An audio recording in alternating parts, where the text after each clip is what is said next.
Olha, aqui conosco a nossa companheira, a jornalista Vera Magalhães, por imagens, para você que nos acompanha pela internet também. Ô Vera, mais uma vez confirmada a indicação de Alexandre de Moraes para o Supremo, você deu furo aqui na Jovem Pan.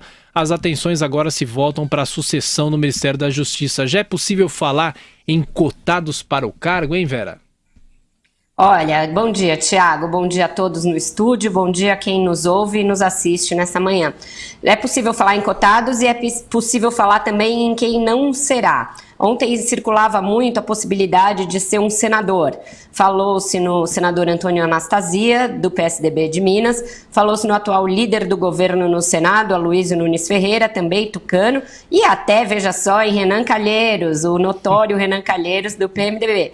O fato é que não será nenhum desses, mas os partidos querem sim indicar o ministro da Justiça. Pelo óbvio, Tiago, o Ministério da Justiça é responsável por comandar a Polícia Federal, que tem uma participação muito ativa e muito importante na Operação Lava Jato, que é a grande preocupação dos políticos de todos os partidos. Antônio Anastasia chegou a ser sondado, mas na hora declinou desse pepino. Ele não vai querer se envolver nisso, ele já foi citado na Lava Jato, conseguiu ter seu cargo arquivado, e o seu principal aliado e padrinho político, Aécio Neves, está implicado na Lava Jato, vai ser mais implicado ainda quando vierem à tona as delações da Odebrecht. Então seria, por assim dizer, um impeditivo para Anastasia assumir. Ele assumiria sob grande artilharia, não tem nem o perfil para encarar uma bucha dessa. O que me dizem é que será alguém com o perfil tanto de jurista quanto de um gestor de segurança pública, porque agora o Ministério ganhou essa atribuição no seu nome, é o Ministério da Justiça e da Segurança Pública.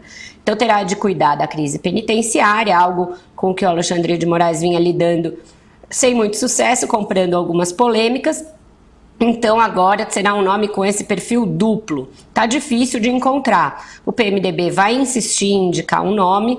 Os nomes serão provavelmente ligados ao ex-presidente do Senado, Renan Calheiros, que tem aí um grupo de juristas que o cerca, tem já aliados seus colocados no Tribunal de Contas da União, por exemplo, no próprio governo, então vão tentar indicar, mas o interino foi nomeado por um prazo de 30 dias, então deve demorar aí alguns dias para ser maturado esse nome que vai para a Justiça. Bom, seria inimaginável a Polícia Federal sob o comando de Renan Calheiros, em todo caso. Aconteceu, né? Já aconteceu. O boato aconteceu. Agora, poderia ser uma mulher e do PMDB? Como é que é? Pois é, Joseval, o boato aconteceu e vamos lembrar que isso já aconteceu porque Renan Calheiros, veja só, já foi ministro da Justiça sob Fernando Henrique Cardoso. É verdade que ele não respondia a tantos inquéritos e tantos processos quanto hoje, não tinha tido ainda aquele desgaste lá do caso da pensão alimentícia paga por um lobista, mas foi ministro da Justiça mesmo depois de ter sido um dos representantes da tropa de choque do ex-presidente Fernando Collor. Se pode ser uma mulher, eu não tenho ouvido muitos nomes de mulheres, Joseval. Ontem, nas primeiras horas, depois de confirmada a ida de Alexandre de Moraes para o Supremo, se falou muito na Flávia Piovesan, que já trabalha no Ministério da Justiça, é uma professora da PUC aqui de São Paulo, foi aluna do Alexandre de Moraes, etc. Só que o perfil dela, muito ligado às questões ali de esquerda, a pautas como a descriminalização do aborto, jogam contra ela. Hoje de manhã eu estava falando com um dos principais articuladores do presidente Michel Temer para essas indicações na área jurídica. E ele dizia, olha, se ele não quis comprar uma briga indicando Ives Gandra Martins Filho para o Supremo, por ser muito conservador, não ache que ele vai comprar uma briga indicando alguém muito progressista, vai ficar no meio e a maior parte da base é conservadora, é formada por evangélicos e outros movimentos do tipo. Então, esta mulher que chegou a ser cotada não será. Se será uma outra mulher ligada ao PMDB, pode ser, mas eu não tenho ouvido nomes de mulheres por enquanto. Ô Vera, só para a gente fechar duas questões. Como é que foram as reações à escolha do nome dele? E será que Alexandre de Moraes vai ter algum problema na sabatina no Senado ou será apenas uma formalidade? As reações foram diferentes na opinião pública e nos meios políticos, Tiago. Na opinião pública teve muita resistência justamente ao fato dele ser político, dele ser muito polêmico, dele ser ligado aos tucanos e ao próprio presidente Michel Temer.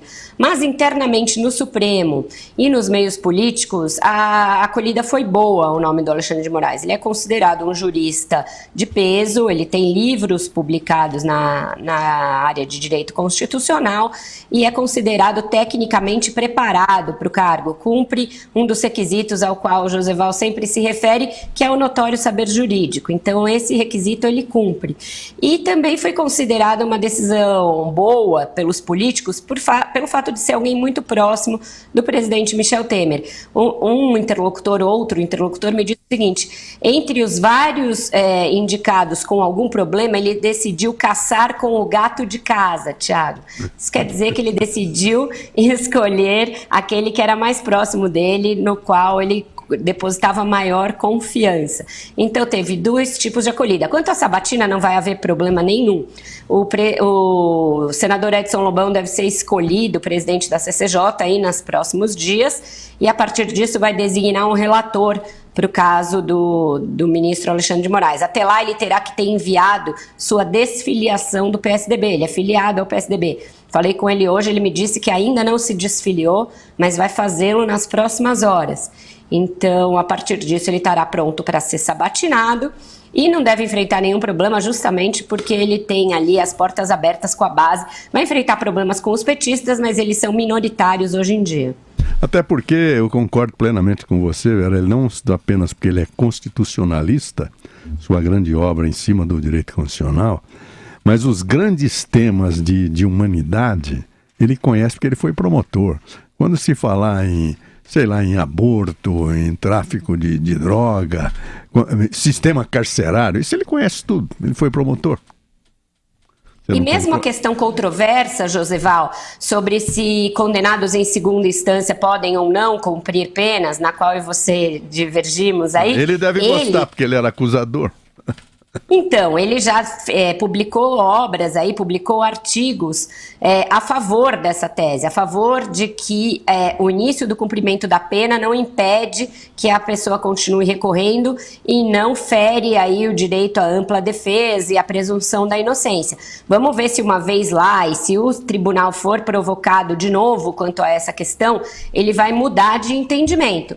Mas, por hora, ele se filia ao que é ainda a maioria do Supremo, a favor da possibilidade de cumprimento de pena a partir da condenação em segunda instância.